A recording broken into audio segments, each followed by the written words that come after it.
Why is Europe so vulnerable to terror? After all, we have 10 to 12 million Muslims in the United States.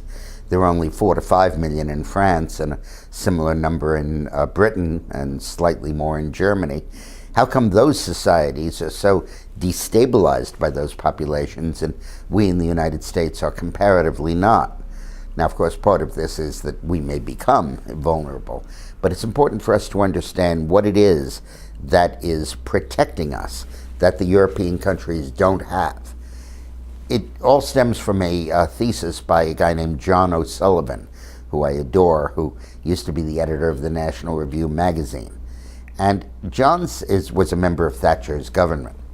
And he says that when European nations lost their national raison d'etre, their national theme, their national narrative, they became vulnerable to disintegration because of the influx of Muslims.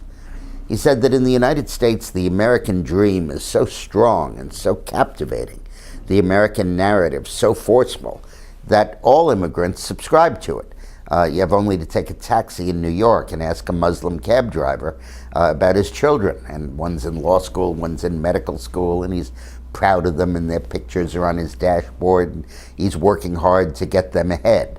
And that narrative of opportunity and upward mobility is so strong in the United States, so deeply embedded in our national psyche, that it acts to counter the Islamic narrative of separatism and violence and maintaining Sharia law and an effort to sort of recreate the Middle East in the suburbs of France. You can't do that easily in the United States.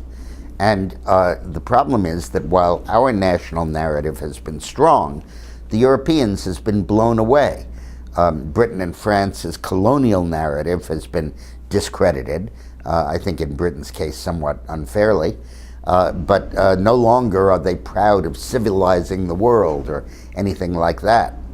And the French view of themselves as being the spread of culture and of taste and of fashion and of joie de vivre throughout the world. The British idea of themselves as being the people who civilize the world and bring democracy and justice systems and so on.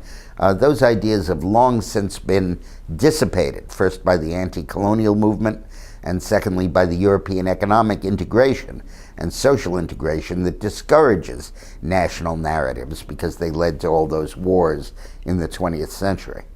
But those national narratives, that American dream and the idea of it, really, in my judgment, is what protects us against the same kind of Muslim extremism that we see running rampant in Europe. Thanks for watching.